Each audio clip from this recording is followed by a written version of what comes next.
Hello friends, welcome to my channel. तो हमारे channel पे आप पढ़ रहे हैं MWF को नागरिक शास्त्र, ठीक है ना। उसमें टॉपिक चल रहा था मौलिक अधिकार। मौलिक अधिकार में बहुत सारे टॉपिकों का डिस्कस हमने कर लिया था।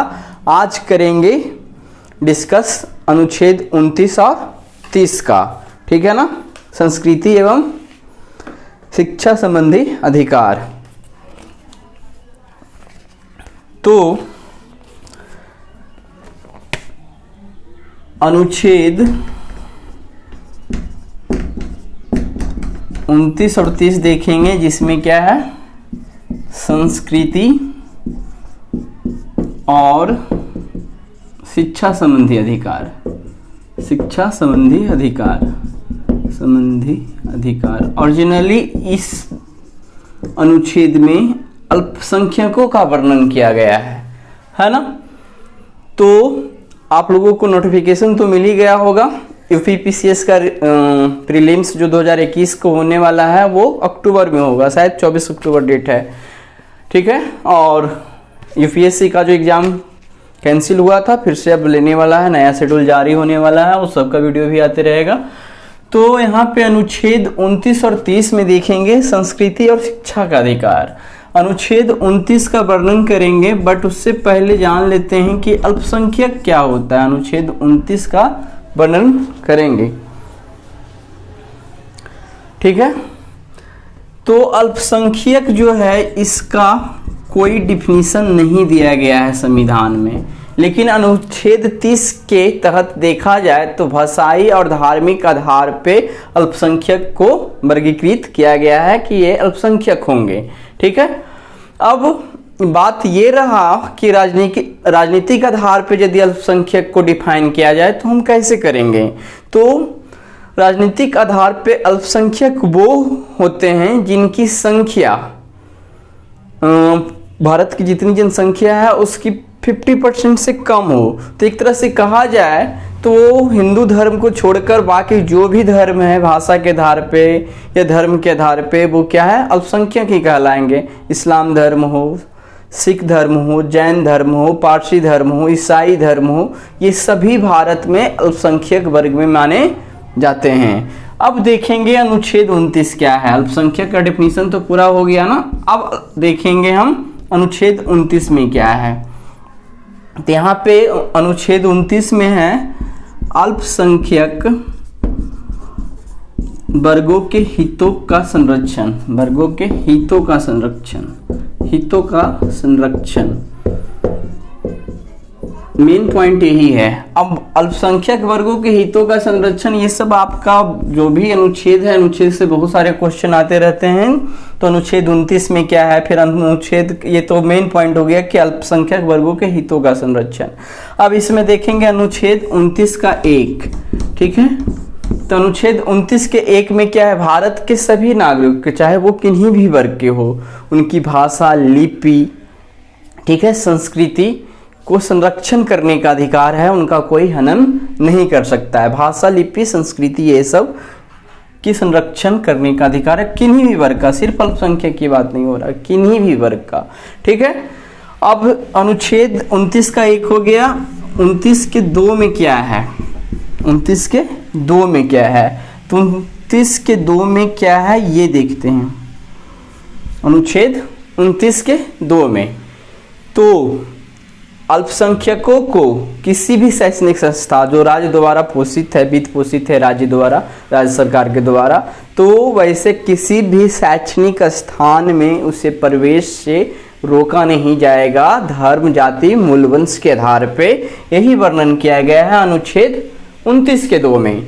अब चलते हैं ना अनुच्छेद 30 चलते हैं। ये सब का उतना ज़्यादा लंबा नहीं है, अनुच्छेद 30 थोड़ा बड़ा है, इसका लंबा डिस्क्रिप्शन चलेगा। तो अनुच्छेद 30 में क्या कहा गया है, तो अनुच्छेद 30 में है कि अल्पसंख्यकों को अपने शैक्षणिक संस्थान को स्थापित करना, उसका प्रबंधन करने का अधिकार दिया गया है। और यही बात अनुच्छेद 30 के 1 में कहा गया है, ठीक है ना। यही बात है कि भारत में सभी अल्पसंख्यकों को यह अधिकार दिया गया है कि वो अपने अनुसार शैक्षणिक संस्थानों की स्थापना करे उसका प्रबंधन कर सकता है। यह अनुच्छेद 30 के 1 में है। अनुच्छेद 30 के 2 में क्या है वो बात करेंगे, लेकिन उस थोड़ा देर बाद। पहले अनुच्छेद 30 1 के बाद अब आया कि एक टर्म आया है, इसको मिटाते हैं।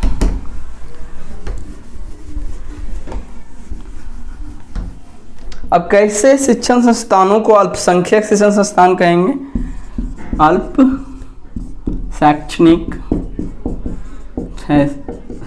शिक्षण संस्थान।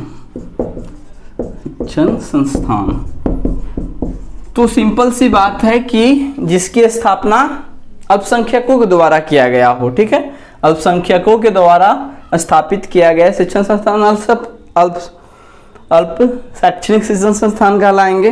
ठीक है, उसके बाद है एक चीज और है कि अल्प शैक्षणिक शिक्षण संस्थान जो है 2 प्रकार का होता है। वो कौन कौन होता है? एक तो राज्य सरकार द्वारा अनुदान प्राप्त शिक्षण संस्थान, या फिर दूसरा हो जाएगा स्वतंत्र रूप से अल्पसंख्यक द्वारा स्थापित किया गया हो, जो सरकार से वित्त प्राप्त ना करता हो, अनुदान ना प्राप्त करता हो। ये 2 प्रकार का। अगला टॉपिक है स्थापना एवं प्रबंधन। तो अल्पसंख्यक शिक्षण संस्थान के स्थापना और प्रबंधन में ये भी आता है कि वो नामांकन प्रक्रिया भी आता है, नहीं कि किसी को अपने शैक्षणिक संस्थान में किस प्रकार से नामांकन देना है, किस प्रकार से प्रवेश देना है, वो भी आता है। तो इसमें उच्च न्यायालय ने ये कहा था कि वो अपने वर्गों को, अपने सदस्यों के लिए एक खास प्रकार का चयन प्रक्रिया रख सकता है। लेकिन जो अब ऐसा नहीं कि अल्पसंख्यक शैक्षणिक संस्थान है तो उसमें सिर्फ अल्पसंख्यक ही पढ़ेंगे। इसमें यह भी प्रावधान दिया गया है कि बहुसंख्यक को भी नामांकन दिया जाए, प्रवेश दिया जाए। तो बहुसंख्यक के लिए जो नामांकन या प्रवेश की प्रक्रिया होगा वो निष्पक्ष होना चाहिए, ये कहा गया है। साथ ही साथ यही कहा गया कि अल्पसंख्यक शैक्षणिक संस्थानों में कुल छात्रों की संख्या का 50% बहुसंख्यक छात्रों को प्रवेश दिया जाना चाहिए, ये बात किया गया है। कुछ वाद विवाद भी आया है, जैसे एक वाद है मोहनी जैनवाद। क्या है? मोहनी जैनवाद। तो मोहनी जैनवाद क्या है ये देखते हैं। इसमें क्या कहा गया है कि अल्पसंख्यक शैक्षणिक संस्थान खोलने का, प्रबंधन करने के अधिकार में ये अधिकार नहीं आता है कि वो शुल्क का भी निर्धारण करे। शुल्क का निर्धारण किसके द्वारा किया जाना चाहिए? सरकार के द्वारा किया जाना चाहिए। ऐसा मोहनी जैनवाद में निर्णय लिया गया था। एक और वाद आया है, उस वाद का नाम है टीएम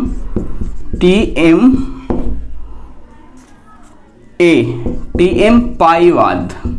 इसमें क्या कहा गया था? तो टीएम पाईवाद में ये कहा गया था कि कोई अल्पसंख्यक शैक्षणिक संस्थान यदि राज्य के द्वारा वित्त प्राप्त करता है तो उस कंडीशन में जो 50% के आरक्षण का जो नियम था उसको समाप्त कर दिया जाएगा। ऐसे स्थिति में सर्वोच्च न्यायालय ने ये घोषणा किया कि जो भी राज्य सरकार द्वारा वित्त पोषित अल्पसंख्यक शैक्षणिक संस्थान है उसमें अल्पसंख्यक शैक्षणिक संस्थान का ये दायित्व बनता है कि बहुसंख्यक या दूसरे अन्य समुदाय के छात्रों को, कैंडिडेट को भी उचित संख्या में नामांकन दिया जाए। ये था टीएमए पाई बाद में। ठीक है, और कुछ पॉइंट है अगला कि शुल्क एवं प्रबंधन के, ये तो बाद में हुआ, लेकिन अभी का नियम क्या है? शुल्क एवं प्रबंधन के अधिकार में क्या क्या सम्मिलित है। ठीक है, अभी शुल्क और प्रबंधन में क्या क्या शामिल है ये देखना है। ठीक है, तो इसमें क्या कहा गया है? करह न्यायालय ने कहा कि अल्पसंख्यक शैक्षणिक संस्थानों को शुल्क निर्धारण करने का अधिकार है, परंतु ये जो शैक्षणिक संस्थान है वो क्या है? एकमात्र शैक्षणिक संस्थान है, व्यावसायिक संस्थान नहीं है। इसीलिए वो एक टर्म आया है कैपिटेशन शुल्क। ठीक है ना, एक टर्म क्या आया है? कैपिटेशन शुल्क। तो कैपिटेशन शुल्क क्या होता है? ये नहीं ले सकता। तो कैपिटेशन शुल्क का हिंदी का मतलब होता है व्यक्तिगत शुल्क, यानी कि प्रत्येक छात्र से व्यक्तिगत शुल्क, या उसको कह सकते हैं अनाधिकृत रूप से या जो घूस के तौर पर कह सकते हैं, उस तरह का कोई शुल्क नहीं ले सकता है नामांकन के लिए। साथ ही साथ एक टर्म और है, डोनेशन भी नहीं लिया जा सकता है। दूसरा है, न्यायपालिका के अनुसार शैक्षणिक संस्थान के द्वारा यह तय किया जाएगा कि प्रवेश में कितना प्रतिशत किस समुदाय के लोगों को दिया जाए। और ये किस पे निर्भर करेगा? ये निर्भर करेगा कि यह संस्था किस स्थान पर है और उस संस्था की प्रकृति कैसी है। हम तो यहाँ पे अल्पसंख्यक की बात कर रहे हैं, तो अल्पसंख्यक शैक्षणिक संस्था है तो उसमें किस वर्ग के कितने लोगों को किस प्रकार से नामांकन दिया जाएगा, या फिर अल्पसंख्यक नहीं तो उसमें किस प्रकार से दिया जाएगा, वो सब निर्णय संस्था लेती है। एक बात और है कि अल्पसंख्यक समुदाय की संस्थाओं में प्रवेश के लिए पारदर्शी प्रक्रिया अपनाई जाए, जो भी प्रक्रिया अपनाई जाए वो स्पष्ट हो। ठीक है, तो ये रहा कुछ पॉइंट। एक पॉइंट और है, न्यायपालिका के पीठ का निर्माण किया था जिसमें 11 न्यायाधीश की पीठ था। उसने यह कहा कि अल्पसंख्यक शैक्षणिक संस्थानों को सरकार की ये बात माननी होगी। और वो 3 बात क्या है आप समझ सकते हैं कि एक शैक्षणिक संस्थान है तो उसके सत्र का निर्धारण, सरकार जो सत्र का निर्धारण करेगी वो मानना होगा। जैसे उदाहरण ले सकते हैं कि सत्र जुलाई से शुरू होगा या मार्च से शुरू होगा, तो ये सरकार निर्धारित करेगी।